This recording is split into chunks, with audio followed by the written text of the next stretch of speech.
विद्यार्थी मित्रांनो, पाठीमागच्या लेक्चरला आपण first chapter linear equations in two variables याच्यामधून प्रॅक्टिस सेट 1.1 मधील पहिला क्वेश्चन आपण बघितलेला होता. आज आपण प्रॅक्टिस सेट 1.1 मधील क्वेश्चन 2 सॉल्व्ह करणार आहोत. याच्यामध्ये क्वेश्चन 2 काय आहे बघा. Solve the following simultaneous equations. आता इथं काय म्हटलं बघा, फक्त solve the following simultaneous equations असं म्हटलेलं आहे. आणि मी तुम्हाला सांगितलं की आता 9वीला आपण सायमल्टेनियस इक्वेशन सोडवण्याच्या 2 पद्धती अभ्यासलेल्या आहेत आणि 10वीला 2 आहेत, पण 10वीच्या अजून ज्या 2 आहेत त्या आपण अभ्यासलेल्याच नाहीयेत. मग इथं आता सॉल्व्ह करताना तुम्ही 9वी मधल्या ज्या वापरलेल्या आहेत त्याच इथं आपण वापरणार आहे. मग त्याच्यामध्ये 2, एक इलिमिनेशन आणि दुसरी सबस्टिट्यूशन. मग तुम्हाला जी सोपी वाटते ती तुम्ही इथं वापरू शकता, कारण इथं काही मेन्शन केलं नाही की ह्याच मेथडने सोडवा म्हणून. त्यामुळे दोन्हीपैकी तुम्हाला जी सोपी वाटते ती तुम्ही इथं करू शकता. तर आता बघा, मग क्वेश्चन काय आहे, solve the following simultaneous equations. त्यातलं पहिलं एक्झाम्पल बघूया. पहिलं एक्झाम्पल काय आहे बघा, याच्यामध्ये 3a plus 5b is equal to 26 आणि दुसरं इक्वेशन आहे a plus 5b is equal to 22. अशा पद्धतीने हे पहिलं एक्झाम्पल दिलेलं आहे. आता आपण जे दिलेले इक्वेशन्स असतात ते काय करायचे, पहिल्यांदा एकाखाली एक लिहून घ्यायचे आणि त्याला इक्वेशन नंबर 1 आणि इक्वेशन नंबर 2 म्हणायचं. आता दिलेले इक्वेशन लिहून घेऊया. 3a plus 5b is equal to 26, याला इक्वेशन नंबर 1 म्हणते. दुसरं दिलेलं आहे a plus 5b is equal to 22, हे इक्वेशन नंबर 2 झालं.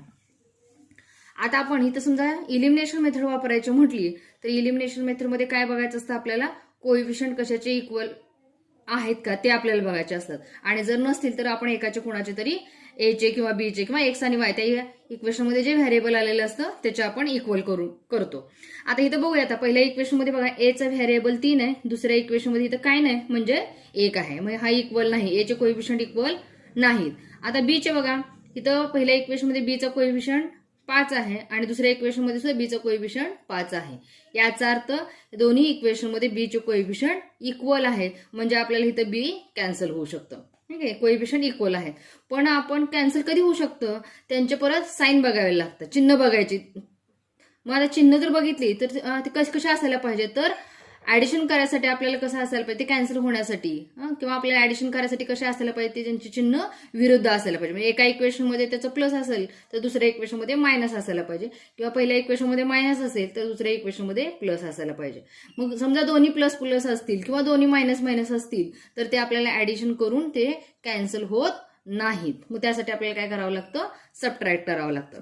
मग आता इथं बघा चिन्ह कसे आहेत, पहिल्या इक्वेशन मध्ये सुद्धा 5bचं चिन्ह काय आहे, प्लसच आहे.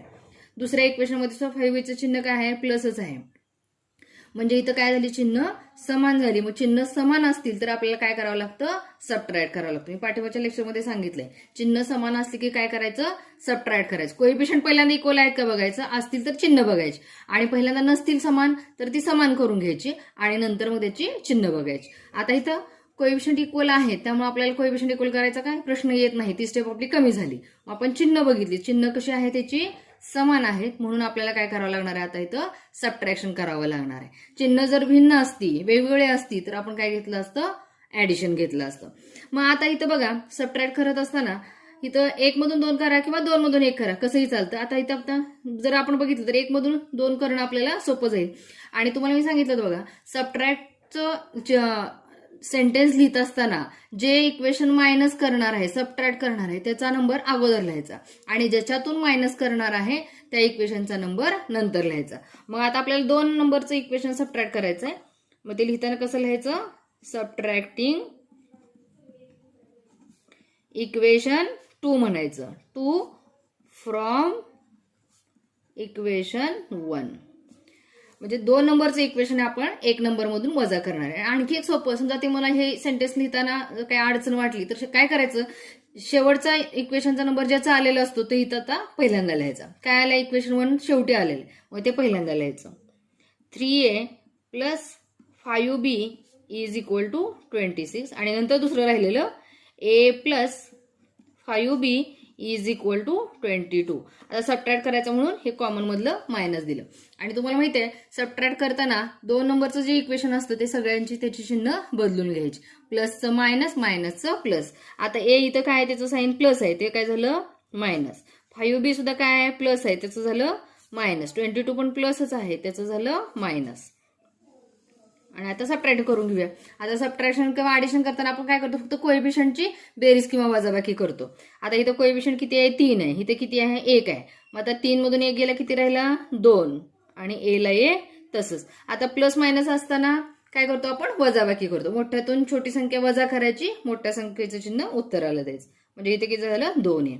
आता इथं अधिक 5 वजा 5 किती झाले 0. 0 गुणिले बी म्हणजे किती झाले 0 झाले. म्हणजे प्लस 5b मायनस 5b इथं कॅन्सल झाले. बरोबर. आता बघा 26चं चिन्ह काय आहे प्लस आहे, 22चं चिन्ह काय आहे मायनस आहे. मग इथं सुद्धा काय झालं चिन्ह विरुद्ध आहेत, म्हणजे काय होणार वजाबाकी होणार. मग 26 मधून 22 गेले राहिले किती 4 आणि 26 आणि 22 मध्ये 26 मोठी संख्या आहे, त्याचं चिन्ह प्लस आहे म्हणून उत्तराला प्लस चिन्ह. आता आपल्याला काय करायचे ए ची किंमत काढायची म्हणून हे इकडे 2 जे आहे ते ह्याला इकडे ट्रान्सफर करूया. 2 इकडे गुणिले इकडे गेले की काय होतील भागिले. मग therefore A is equal to 4/2 आणि देअरफॉर आता भागालूया. ए इज इक्वल टू बे के बे बे दोन्ही 4 आणि हे मनातल्या मनात करायचं खोडायचं नाही. ए इज इक्वल टू किती आलं 2 आलं. किंवा केलं तर तुम्ही पेन्सिलने करा, पेननी करू नका म्हणजे कळत नाही नक्की काय केलेलं असतं ते. मग therefore A is equal to 2. आपल्याला इक्वेशन मध्ये जे ए आणि बी च्या किमती काढायच्या त्यातले एकाची किंमत मिळाली आपल्याला. मग ही आलेली किंमत इक्वेशन 1 मध्ये किंवा 2 मध्ये तुम्ही कुठेही ठेवू शकता. आता सोपं कुठलं आहे 2 नंबरचं इक्वेशन सोपं आहे कॅल्क्युलेशनसाठी म्हणून आपण काय करूया 2 मध्ये ठेवूया. Putting a is equal to 2 in equation number 2. मग त्यासाठी मी इक्वेशन नंबर 2 पहिल्यांदा लिहिते. Therefore a plus 5b is equal to 22. Therefore आता a ची किंमत आपल्याला ठेवायची. a ची किंमत किती आहे 2 म्हणून a च्या ऐवजी मी काय लिहिलं 2 लिहिलं. प्लस हे 5b तसेच इज इक्वल टू 22. आता आपल्याला b ची व्हॅल्यू काढायची. आपल्याला हे 2 नको आहे, ते 2 ला ट्रान्सफर करूया तिकडं. इथं राहतील मग 5b राहतील इज इक्वल टू पहिल्यांदा हे इथली संख्या लिहायची किती आहे 22. ट्रान्सफर केलेली संख्या नंतर लिहायची. इथं प्लस 2 आहे तिकडे गेले की काय होतील -2. मग therefore 5b is equal to बघा आता प्लस मायनस झालं. 22चं चिन्ह काय आहे प्लस, ह्या 2चं चिन्ह काय आहे मायनस. प्लस मायनस काय होणार मायनस होणार. मोठ्यातून लहान संख्या वजा. 22 मधून 2 गेले किती राहिले 20 आणि मोठी संख्या याच्यात कोण आहे 22 आहे, त्याचं चिन्ह प्लस म्हणून उत्तराला प्लस चिन्ह. आता आपल्याला बी ची व्हॅल्यू काढायची. 5 पण नको आहे त्याला ट्रान्सफर करूया. इथं गुणिले 5 तिकडे गेले की काय होतील भागिले. मग देअरफॉर इकडे बी राहील. हे 20 पहिल्यांदा हे 5 इकडे आले की भागिले होतील. अँड देअरफॉर मग बी इज इक्वल टू किती आले 5/20. मग आता आपल्याला ए आणि बी चे दोन्ही व्हॅल्यू मिळाल्या. मग शेवटी उत्तर लिहायचं. Therefore solution is equal to A B is equal to A ची व्हॅल्यू 2 बी ची व्हॅल्यू 4. या पद्धतीनं हे पहिलं एक्झाम्पल झालं. आता आपण बघूयात दुसरं एक्झाम्पल. दुसरं एक्झाम्पल काय बघा. x plus 7y is equal to 10 and 3x minus 2y is equal to 7. आता तुम्हाला इथं दिसत असेल बघा मी फुल्या केलेल्या दिसत की पेन्सिलनी. हे कशासाठी केलेत माहितीये का, गेल्या वर्षी आपल्याला माहितीये कोरोनामुळे पोर्शन कमी झाला होता, म्हणजे त्यावेळेला ही एक्झाम्पल त्याच्यात पोर्शन मधून कमी झाली होती म्हणून फुले केलेत. यावर्षी आपण ती बघणार आहोत. जर कमी झालं तर आपण ते नंतर बघूया, पण तोपर्यंत आपण अभ्यास करून ठेवूया. आता बघा दुसरं एक्झाम्पल ह्याच्यातलं. x plus 7y is equal to 10 and 3x minus 2y is equal to 7.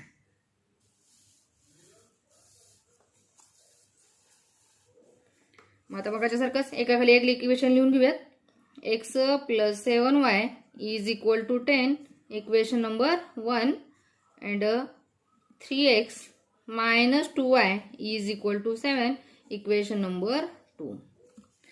आता हे सोडवत असताना पहिल्यांदा काय बघायचं आपण कोएफिशियंट कशाचे सारखे आहेत का ते बघायचं. मग बघूयात पहिल्यांदा कोएफिशियंट. पहिल्या इक्वेशन मध्ये x चा कोएफिशियंट किती आहे 1 आहे. दुसऱ्या इक्वेशन मध्ये किती आहे 3 आहे. पहिले एक म्हणजे इक्वल नाहीयेत. पहिल्या इक्वेशन मध्ये एक्सचा कोएफिशियंट किती आहे 7 आहे, दुसऱ्या इक्वेशन मध्ये एक्सचा कोएफिशियंट किती आहे -2 आहे, म्हणजे समान नाहीत. म्हणजे आपल्याला पहिल्यांदा एक्सचा किंवा वायचा समान करून घ्यावे लागतील कोएफिशियंट. मग कुणाचं सोपं वाटतंय त्याचं करायचं. मग आता इथं बघा, इथं एक्सचा कोएफिशियंट 1 आहे, इथं 3 आहे. मग आपल्याला एक्सचं 3 करणं सोपं जाईल. ह्या इक्वेशनला जर आपण ह्या 3 ने मल्टिप्लाय केलं तर इथं 3 येतील, त्यामुळे आपल्याला ह्या सोडवणं हे सोपं जाईल. जर आपण वायचं करायचं म्हटलं तर कसं होईल, 2चं 7 होत नाही किंवा 7चं 2 होत नाही. त्यासाठी काय करावं लागेल, ह्या 2नी इथं ह्या इक्वेशनला गुणावं लागेल, इक्वेशन 1ला, किंवा ह्या 7नी मग ह्या इक्वेशन 2ला, म्हणजे इथं 2 स्टेप करावे लागतील. मग त्याच्यापेक्षा आपण काय करूया, एक स्टेपमध्ये आपलं काम सोपं होतंय. इक्वेशन 1ला जर आपण 3 ने मल्टिप्लाय केलं तर काय होईल, इथं 3x होतील, म्हणजे 3x इथं कोएफिशियंट काय होतील एक्सचे सारखे होतील. म्हणून मी काय करते, इक्वेशन 1ला 3 ने मल्टिप्लाय करते. Multiplying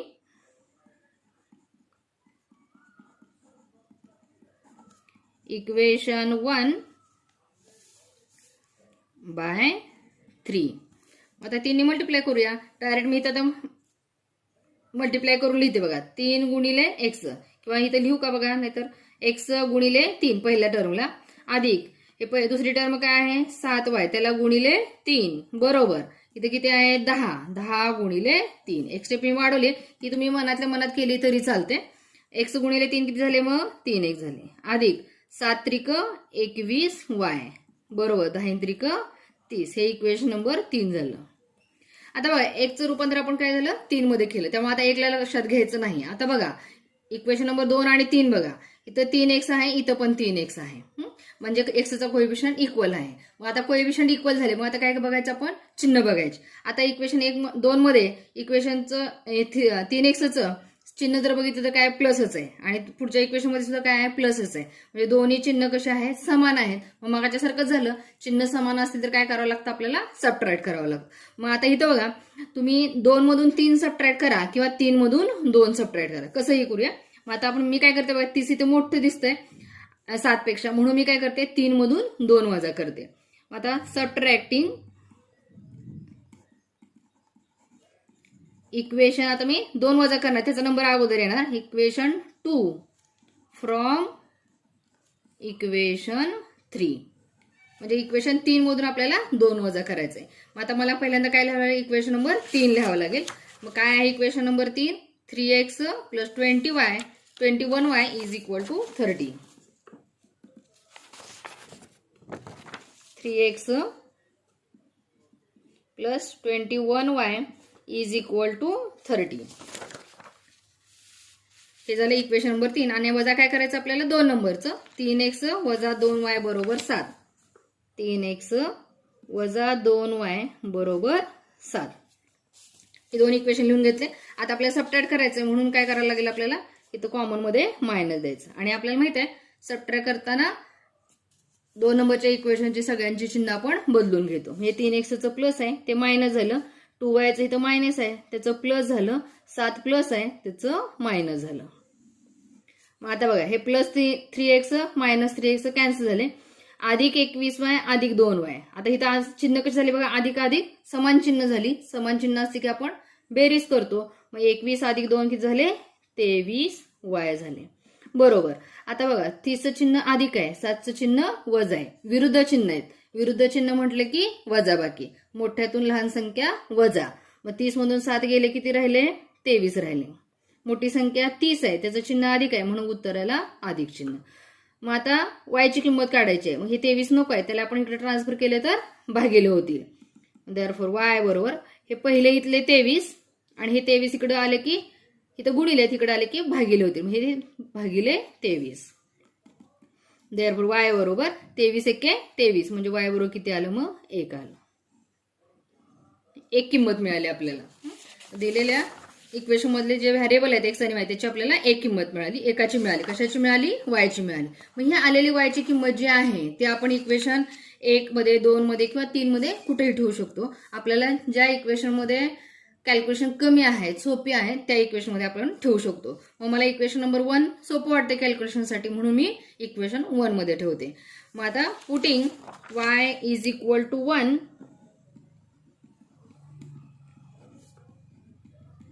in equation 1. आता मी इक्वेशन 1 मी पहिल्यांदा लिहून घेते. x + 7y = 10 आहे. x + 7y = 10. मग आता ह्याच्यामध्ये x ची किंमत काढायची ते तसंच राहील. x अधिक हे 7 गुणिले y आहे. मग 7 गुणिले y ची व्हॅल्यू आपण काढली आता 1, ती 1 आली, = 10 आलं. देअरफॉर हे x हा गुणाकार होईल. 7 गुणिले किती झाले? 7 झाले. हे मधलं चिन्ह अधिक 7 बरोबर 10. आपल्याला x ची किंमत काढायची. 7 नको आहेत, त्याला ट्रान्सफर करूया. म्हणजे इथं काय राहिले? फक्त x राहिले. बरोबर हे पहिले 10 आणि ट्रान्सफर काय करणार आहे? 7 ते अधिक आहेत, इकडे गेले की वजा होतील. आणि देअरफॉर x बरोबर आता इथं बघा 10चं चिन्ह अधिक आहे, 7चं वजा आहे. अधिक वजा असल्यामुळे विरुद्ध चिन्ह असल्यामुळे वजाबाकी. 10तून 7 गेले, 3 राहिले. 10 मोठी संख्या आहे, त्याचं चिन्ह अधिक आहे म्हणून उत्तराला अधिक चिन्ह येणार. अशा पद्धतीने मग x आणि y च्या किमती मिळाल्या आपल्याला. देअरफॉर खाली नंतर सोल्युशन = xy आता इथं बघा मी तुम्हाला पाठीमागच्या लेक्चरमध्ये पण सांगितले, तुम्ही व्हेरिएबलची किंमत काढत असताना तुम्हाला x ची किंमत अगोदर मिळेल किंवा y ची मिळेल, पण उत्तर लिहिताना नेहमी पहिल्यांदा x ची व्हॅल्यू अगोदर लिहायची. आता आपल्याला इथं y ची मिळाली, पण इथं y ची न लिहिता आपण पहिल्यांदा x ची व्हॅल्यू लिहिणार. मग x = किती मिळाले आपल्याला? 3 मिळाले. आणि y = 1, 3,1. अशा पद्धतीने हे दुसऱ्या एक्झाम्पलचं उत्तर मिळालं आपल्याला. नंतर आता एक्झाम्पल नंबर 3 बघूया. काय बघा, 2x - 3y = 9 and 2x + y = 13. ते लिहून घेते मग आता मी. Example number 3. 2x - 3y = 9. 2x + y = 13. अशी इक्वेशन दिलेले. आता आपण ते काय करूयात? पहिल्यांदा एकाखाली एक लिहून घेऊयात. 2x - 3y = 9. याला इक्वेशन नंबर 1 म्हणते. आणि नंतर दुसरं 2x + y = 13. इक्वेशन नंबर 2 म्हणते. मग आता आपण इलिमिनेशनच पद्धतीत वापरूया. तुम्हाला सबस्टिट्यूशन वापरली तरी चालेल, कुठलीही तुम्हाला जे सोपी पडते, पण आम्ही आता हे इलिमिनेशनने सोडवते. आता इलिमिनेशन मध्ये आपल्याला पहिली स्टेप काय बघायची? कोएफिशियंट इक्वल आहेत का बघायची. मग बघूयात पहिल्यांदा इक्वल आहेत का. आहेत बघा. एक्सचा इथे कोएफिशियंट इक्वेशन 1 मध्ये 2 आहे आणि इक्वेशन 2 मध्ये सुद्धा एक्सचं कोएफिशियंट 2 आहे. कोएफिशियंट एक्सचे इक्वल आहेत. वायचे इक्वल नाहीत, पण एक्सचे इक्वल आहेत. पण आता हा इक्वल आहेत हे झाल्यानंतर मग आपल्याला पुढची स्टेप काय बघायची? त्याची चिन्ह बघायची. चिन्ह समान असतील तर वजाबाकी घ्यायची आणि चिन्ह भिन्न असतील तर बेरीज घ्यायची. आता हे 2x चिन्ह काय आहे? प्लसच आहे. ह्या पण 2x चिन्ह काय आहे? प्लसच आहे. म्हणजे चिन्ह कशी आली? समान आली. म्हणून काय करावं लागेल? आपल्याला वजाबाकी करावं लागेल, सबट्रॅक्ट करावं लागेल. मग इथं वाक्य काय येणार? मग सबट्रॅक्टिंग.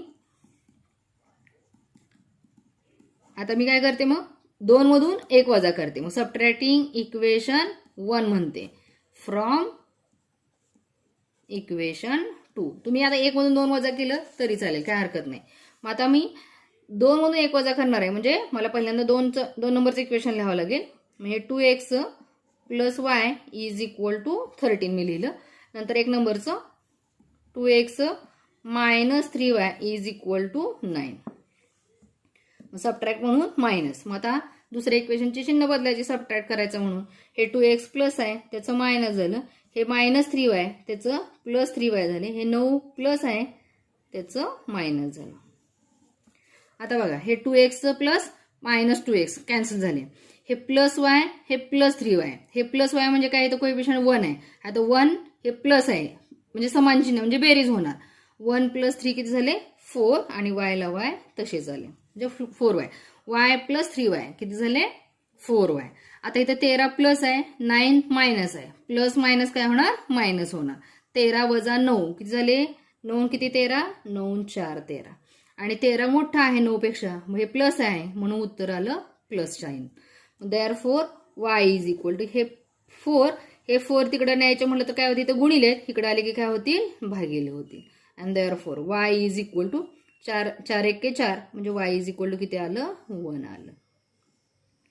एक किंमत मिळाली आपल्याला. मग आता हे आलेली वायची किंमत तुम्ही इक्वेशन 1 मध्ये किंवा 2 मध्ये ठेवू शकता. मग 2 मध्ये कॅल्क्युलेशन कमी आहेत होतील आपल्याला, त्यामुळे मी काय करते? 2 मध्ये ठेवते. Putting y is equal to 1 in equation 2.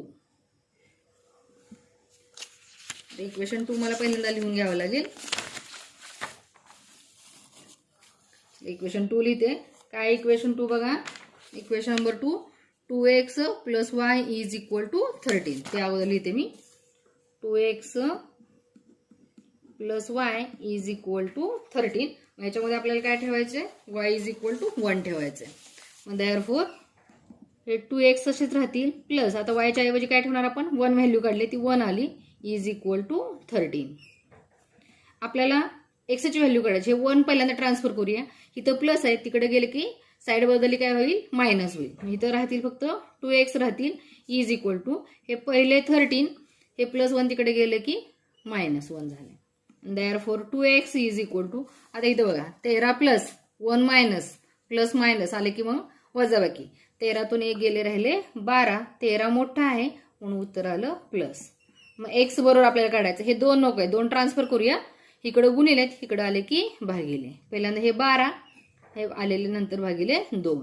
आणि therefore x is equal to भाग घालूया. बेस सख्ख 12. x इज इक्वल टू 6 मिळालं. आपल्याला x आणि y च्या किमती मिळाल्या. शेवटी सोल्युशन लिहूया. मग solution is equal to xy is equal to x ची व्हॅल्यू किती मिळाली आपल्याला, 6 मिळाली. आणि y ची व्हॅल्यू मग अशी आपण काढली. y ची व्हॅल्यू किती मिळाली आपल्याला, y इज इक्वल टू 1 मिळाली. y ची व्हॅल्यू इथे किती आली आपल्याला, 1.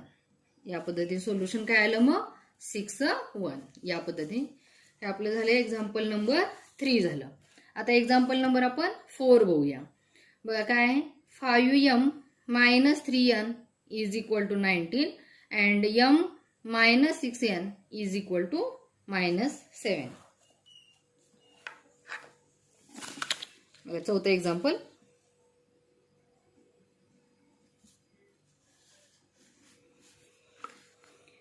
m minus 3n is equal to 19 and m minus 6n is equal to minus 7.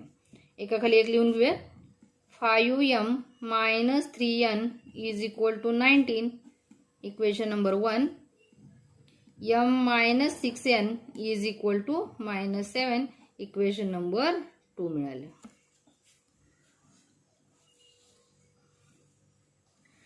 आता बघा हे तुम्ही एक आपण इलिमिनेशनच्या ऐवजी आपण सबस्टिट्यूशन मेथडनी सॉल्व्ह करूया. म्हणजे आपल्याला तुम्हाला दोन्ही मेथड मग लक्षात पण येतील आणि त्या पद्धतीने सॉल्व्ह पण करता येतील. आता इथं बघा 1 आणि 2 घेतलं. आपण इलिमिनेशन पद्धतीने जर करायचं म्हणलं तर आपल्याला कोएफिशियंट इक्वल करून घ्यावे लागतात. असतील तर पुढची स्टेप करावी लागते. आता हे तर इक्वल नाहीतच आहेत बघा. पहिल्या इक्वेशनमध्ये यांचा कोएफिशियंट 5 आहे, दुसऱ्यामध्ये 1 आहे. पहिल्यामध्ये यांचा कोएफिशियंट 3 आहे, -3 आहे, दुसऱ्यामध्ये -6 आहे. इक्वल नाही आहेत ते आपल्याला करून घ्यावे लागतील. या पद्धतीने हे करता येईल आपल्याला. मग एमचं किंवा एनचं करता येईल. मग तुम्ही दुसऱ्या इक्वेशनला 5 ने जर मल्टिप्लाय केलं तर एमचं इक्वल होऊन आपल्याला एनची व्हॅल्यू मिळेल. या पद्धतीने आपल्याला करता येईल. पण मी इथे आता काय वापरते, इलिमिनेशनच्या ऐवजी सबस्टिट्यूशन मेथड वापरते. मग सबस्टिट्यूशन मेथडमध्ये काय करावं लागतं, पहिल्यांदा एका व्हेरिएबलची किंमत दुसऱ्या व्हेरिएबलच्या रूपामध्ये काढावी लागते आणि ती आलेली किंमत ज्याच्यावरून काढले ज्या इक्वेशनवरून त्याच्या दुसऱ्या इक्वेशनमध्ये ती ठेवावी लागते. तर आता इथं बघा काय करते मी, आता दुसरं इक्वेशन जे आहे ते त्याच्यावरून आपल्याला एमची व्हॅल्यू काढणं यांच्या रूपामध्ये ते सोपं जाते. म्हणून मी काय लिहिते बघा, फ्रॉम इक्वेशन 2 म्हणते. आता मी एमची व्हॅल्यू काढायची म्हणून हे -6n आहेत ना त्याला मी ट्रान्सफर करते. काय होतील बघा बरं, m इज इक्वल टू हे पहिले -7. नेहमी ट्रान्सफर करत असताना बघा उजव्या बाजूच्या ज्या संख्या असतात त्या पहिल्यांदा लिहायच्या, ट्रान्सफर केलेले त्याच्या पुढं त्या लिहायच्या किंवा छेदामध्ये असतील तर छेदामध्ये जातील त्या. मग आणि हे -6n आहे तिकडे आले की काय होतील, +6n होतील. आता ही एमची आलेली व्हॅल्यू आहे. आता हे ह्याला इक्वेशन नंबर मी 3 म्हणते. आता एमची व्हॅल्यू मिळाली. ही आलेली एमची कशावरून काढली आपण, इक्वेशन नंबर 2 वरून काढली. मग ही आलेली एमची व्हॅल्यू आपण कशामध्ये, 1 मध्ये ठेवणार. 2 वरून काढली म्हणून 1 मध्ये ठेवणार. 1 वरून काढली असती तर ती 2 मध्ये ठेवायची. मग आता 2 वरून काढली म्हणून आपण ती 1 मध्ये ठेवूया. मग पुटिंग आता एमची किंमत यांच्या भाषेमध्ये, पूर्ण एमची किंमत मिळाली नाही ती यांच्या भाषेमध्ये मिळालेली. मग putting M is equal to -7 + 6n in equation 1. मग काय होईल बघा, इथं 5 इंटू एम आहे की नाही, पहिल्या इक्वेशनमध्ये 5 इंटू एम आहे, मग एमच्या ऐवजी आपल्याला काय लिहायचे, ही किंमत लिहायची. काय ना मी आता कंसामध्ये लिहिते -7 प्लस 6n. नंतर हे पुढचं तसंच येणार -3n इज इक्वल टू 90. आता हे 5 गुणिले हे सगळं आहे म्हणून मी आता काय करते 5 गुणून घेते. 5 7 35 झाले. आता इथे चिन्ह बघा, 5चं चिन्ह अधिक आहे, 7चं चिन्ह वजा आहे. अधिक वजाचा गुणाकार काय येतो, वजा येतो, म्हणून इथं आले वजा 35. आता इथं बघ 5चं चिन्ह अधिक आहे, 6चं पण चिन्ह अधिकच आहे, म्हणून इथं काय आलं, अधिक आलं. 5 अख्ख 30n झालं. हे एवढ्यालाच कंसाला गुणिलं आहे. हे पुढचं वजा 3n तसेच राहतील, बरोबर 19 आलं. आता इथं हे वजा 35 आपण काय करूया, तिकडे ट्रान्सफर करूया. आणि 30n आणि वजा 30n काय होतील बघा, हे 30n अधिक आहेत, हे 3n वजा आहेत, अधिक वजा काय होतील, वजा होतील. 30n मधून 3n गेले, किती राहिले, 27n राहिले, बरोबर. हे 19, हे वजा 35 तिकडे गेले की काय झाले, अधिक 35 झाले. आणि म्हणून हे 27n तसेच लिहिते पहिल्यांदा. आता इथं काय होईल बघा, बेरीज होईल. 19चं पण चिन्ह अधिक आहे, 35चं पण चिन्ह अधिक आहे, समान चिन्ह असल्यामुळं बेरीज होईल. मग आता बघा 9 5 14ला 4, हातचा लेख 4 झाले, 4 आणि 1 5. आता आपल्याला यांची व्हॅल्यू काढायचे. मग 27 नको आहेत, तर 27ला जर तिकडे ट्रान्सफर केले तर काय होतील, तिकडे गेला की गुणिले होतील.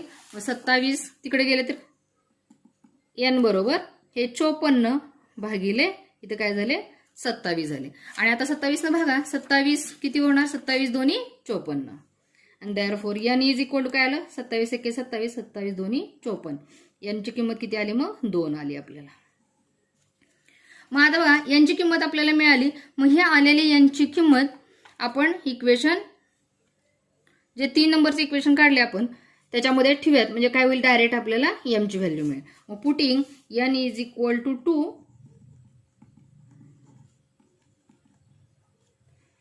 In equation 3. म्हणजे 1 आणि 2 मध्ये ठेवलं तरी चालते, पण आता डायरेक्ट आपल्याला काय होईल, इथे डायरेक्टच किंमत मिळेल. एन मध्ये ठेवली की गुणाकार आणि प्लस मायनस केली की आपल्याला डायरेक्ट एमची मिळेल. त्यामुळे मी ह्या 3 मध्ये ठेवलेले. मग देअरफॉर मी पहिल्यांदा 3 नंबरचे इक्वेशन लिहिते, m is equal to -7 plus 6n. Therefore m is equal to हे -7 प्लस हे 6 ह्याला गुणिले n आहेत. आता इथं गुणिले n च्या ऐवजी किती होणार, मग 2 होणार. आणि therefore m is equal to हे -7 हा गुणाकार होईल, 6 दोन्ही 12 झाला. इथं सोडवते मी आता हे. देअरफॉर मग आता बघा m बरोबर, आता इथं बघा 7 वजा आहेत, 12 अधिक आहेत, अधिक वजा काय होतील, मग वजा होतील. 12तून 7 गेले किती राहतील, मग 5 राहतील. आणि 12 अधिक आहे, मोठा आहे, त्याचं चिन्ह अधिक आहे, म्हणून उत्तराला अधिक चिन्ह आलं. मग therefore m is equal to किती आलं, मग 5 आलं. आणि अशा पद्धतीने दिलेल्या इक्वेशन मध्ये m आणि n जे व्हेरिएबल आले होते त्याच्या किमती काढल्या. देअरफॉर खाली सोल्युशन काय येणार, सोल्युशन इज इक्वल टू मग m n is equal to, आता m ची व्हॅल्यू अगोदर येणार 5 आणि n ची व्हॅल्यू किती येईल, मग 2 येईल. 5 2 या पद्धतीनं हे आपलं प्रॅक्टिस सेट 1.1 मधील क्वेश्चन 2 मधील 4थं एक्झाम्पल झालं. यानंतर आपण 5वं एक्झाम्पल बघूया.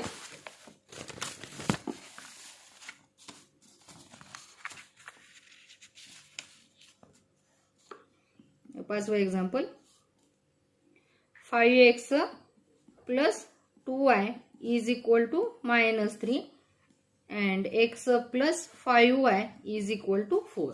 बघा मी लिहिले 5x plus 2y is equal to -3 and x plus 5y is equal to 4. आता मी हे दिलेले इक्वेशन जे आहेत ते एकाखाली एक लिहून घेते. 5x plus 2y is equal to -3, equation number 1. x plus 5y is equal to 4, equation number 2. आता इथं बघा हे सुद्धा आपण सबस्टिट्यूशन मेथड म्हणजे आता 4थ्यामध्ये जसं बघितलं आपण त्या पद्धतीने आपण हे सुद्धा सोडवू शकतो, किंवा आपण नेहमीच्या पद्धतीने इलिमिनेशन मेथडने सुद्धा सोडवू शकतो. मग मी तुम्हाला सांगितलं 4थं सुद्धा मी तुम्हाला सबस्टिट्यूशनने सोडवून दिलेले, तुम्ही इलिमिनेशनने सुद्धा ते सोडवून बघू शकता. आता हे सुद्धा मी समजा आता आणखी एक पाहिजे तर मी सबस्टिट्यूशनने सोडवून घेते, म्हणजे तुम्हाला 2 एक्झाम्पल ह्या पद्धतीने होतील. म्हणून आता काय करते बघा फ्रॉम टूच मध्ये इक्वेशन म्हणजे आपल्याला एक्सची किंमत लगेच मिळेल. हे 5y ट्रान्सफर केली की आपल्याला लगेच एक्सची व्हॅल्यू मिळेल. मग फ्रॉम इक्वेशन 2 आता काय करूया, मग हे 5y ला ट्रान्सफर करूया म्हणजे आपल्याला काय मिळेल, एक्स इज इक्वल टू मिळेल. हे पहिल्यांदा 4, हे 5y तिकडे गेले की काय होतील, -5y होतील. हे इक्वेशन नंबर 3 मिळालं. मग आता आपण 2 वरून एक्सची व्हॅल्यू काढली म्हणून आता मी कशामध्ये ठेवणार, 1 मध्ये ठेवणार. मग putting x is equal to 4 - 5y in equation 1. Equation 1 पहिल्यांदा लिहिते आता. हे बघा 5x plus 2y is equal to -3 आहे. मग याच्यामध्ये ठेवूयात 5 इंटू एक्स आहे. आता एक्सची किंमत किती मिळाली आपल्याला, 4 - 5 आहे. ते मी कंसात लिहिते, 4 - 5y मिळालं. प्लस हे 2y ला 2y तसेच इज इक्वल टू -3. आता 5 गुणिले हा कंस आहे म्हणजे 5 ने या कंसामधल्या प्रत्येक टर्मला गुणून घ्यायचंय. 5 चोक 20. आता इथे चिन्ह बघा, 5चं पण चिन्ह अधिक आहे, 4चं पण चिन्ह अधिक आहे. अधिक अधिकचा गुणाकार काय येतो, अधिक, त्यामुळे इथं अधिक आलं. आता इथं बघा 5चं चिन्ह अधिक आहे पण ह्या इथल्या 5चं चिन्ह काय आहे, वजा आहे. अधिक वजाचा गुणाकार काय येतो, वजा, म्हणून मी इथं वजा लिहिलं. 5 गुणिले 5 किती झाले, 25 आणि y ला y तसेच. हे 5 ने दोन्ही टर्मला गुणून घेतलं. आता इथलं अधिक 2y बरोबर इथले काय आहे, -3. आता मग सारखंच हे आपण सोडून घेऊया आणि हे 20 काय आहे त्याला ट्रान्सफर करूया. हे इथे वजा अधिक 20 आहे, तिकडे गेले की -20. आणि इथं बघा -25 आहेत आणि इथं +2 आहेत. मग अधिक वजा काय झाले, वजा झाले. 25 मधून 2 गेले किती राहिले, मग 23 राहिले. पण इथं 25 2 पेक्षा मोठी आहे, तिचं चिन्ह वजा आहे म्हणून उत्तराला वजा आलं आणि -23y बरोबर. हे -3 आणि हे 20 तिकडे ट्रान्सफर केले की काय होतील, -20 होतील. म्हणून -23y बरोबर. आता इथं बघा समान चिन्ह आहे, 3चं पण चिन्ह वजाचं आहे, 20चं पण चिन्ह वजाचं आहे. समान चिन्ह असली की काय होईल, बेरीज होईल. 20 आणि 3 किती झाली बेरीज, 23 झाली. पण उत्तराला त्याच संख्येचं चिन्ह प्लस प्लस असेल तर उत्तर इथं प्लस येणार, पण इथं दोन्ही मायनस आहेत म्हणून उत्तर काय आलं, मायनस. समान चिन्ह असले की बेरीज आणि त्याच संख्येचं चिन्ह उत्तराला, प्लस प्लस असले की बेरीज होऊन उत्तराला प्लस चिन्ह, मायनस मायनस असले तरी बेरीजच होणार पण उत्तराला मायनस चिन्ह, या पद्धतीनं. आणि देअरफॉर आता y इज इक्वल टू काढायचंय. हे पहिले -23 इथले लिहिले मी आणि हे आता -23 नाहीयेत. इकडे आले की तुम्ही म्हणणार अधिक होणार, नाहीये. इथं 23 गुणिले y आहेत म्हणजे इकडे काय झाले, ते 23 भागिले झाले पण त्याचं चिन्ह वजा ते तसंच राहणार. 23 गुणिले y आहे, इकडे आले की 23 इकडे गुणिले असल्यामुळं इथं भागिले झाले पण त्याचं वजा चिन्ह ते तसंच राहिलं. आणि therefore y is equal to 23 एके 23. आणि इथं बघा 2 वजा चिन्ह आहेत, इथल्या पण 23 ला वजा आहे, खालच्या पण 23 ला चिन्ह वजा आहे. 2 वजाचा भागाकार हा अधिक असतो, मी काल सांगितल्या पद्धतीने पाठीमागच्या लेक्चरला. 2 वजाचा गुणाकार पण अधिक असतो, 2 वजाचा भागाकार सुद्धा अधिकच असतो. मग therefore y is equal to काय आलं, 1 आलं. मग ही आलेली किंमत आपण इक्वेशन 3 मध्ये ठेवूयात. Putting y is equal to 1 in equation 3. आपण 3 नंबरचं इक्वेशन लिहूया. x is equal to 4 - 5y. Therefore x is equal to 4 - 5 into y म्हणजे 5 into 1. Therefore x is equal to 4 minus हा गुणाकार 5 एके 5. Therefore x is equal to काय आलं बघा, 4 अधिक आहे 5 वजा आहे, अधिक वजा चिन्ह विरुद्ध वजा बाकी. 5 मधून 4 गेले 1, 5 4 पेक्षा मोठा आहे त्याचं चिन्ह वजा आहे म्हणून उत्तराला वजा चिन्ह.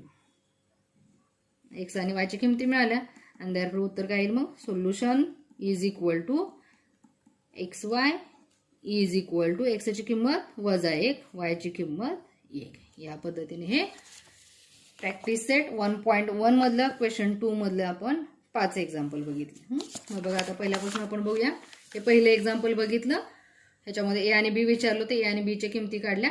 मी इथं इलिमिनेशन वापरले. दुसरे एक्झाम्पल त्याच्यामध्ये सुद्धा मी इलिमिनेशन मेथड वापरलेले. मी ज्या ठिकाणी इलिमिनेशन वापरले आहे त्या ठिकाणी तुम्ही सबस्टिट्यूशन मेथड वापरून तुम्ही ते एक्झाम्पल करू शकता, किंवा ज्या ठिकाणी मी सबस्टिट्यूशन वापरले आहे त्या ठिकाणी तुम्ही इलिमिनेशन वापरून ती सुद्धा तुम्ही करून बघा, उत्तर आपल्याला तेच मिळायला पाहिजे. नंतर आपण तिसरं एक्झाम्पल बघितलं, त्याच्यामध्ये पण x आणि y ची किमती काढायच्या होत्या. पहिल्यांदा y ची मिळाली आपल्याला आणि नंतर आपण x ची काढली. 6.1 आलं. चौथं एक्झाम्पल एम आणि एन मध्ये विचारलं होतं. पहिल्यांदा एन ची व्हॅल्यू मिळाली, नंतर एम ची मिळाली आणि एम एन उत्तर मिळालं 5 आणि 2 या पद्धतीनं. आणि शेवटचं एक्झाम्पल आपण ह्याच्यामध्ये बघितलं, 5वं एक्झाम्पल ते आपण सॉल्व्ह केलं. त्याच्यामध्ये सबस्टिट्यूशन, शेवटच्या 2 एक्झाम्पलमध्ये आपण सबस्टिट्यूशन मेथड वापरली आहे आणि पहिल्या 4 एक्झाम्पलमध्ये इलिमिनेशन वापरली. तुम्ही दोन्ही पैकी कुठलीही क्वेश्चनसाठी तुम्ही वापरू शकता. पहिल्यासाठी सुद्धा सबस्टिट्यूशन वापरू शकता, शेवटच्यासाठी सुद्धा इलिमिनेशन मेथड तुम्ही वापरून हे एक्झाम्पल तुम्ही करू शकता. तर या पद्धतीनं आज आपण प्रॅक्टिस सेट 1.1 मधील क्वेश्चन 2 मधील 5 पर्यंत एक्झाम्पल बघितलेले आहेत. राहिलेले एक्झाम्पल आपण पुढच्या लेक्चरमध्ये बघूयात. तोपर्यंत आपण इथं थांबूयात. धन्यवाद.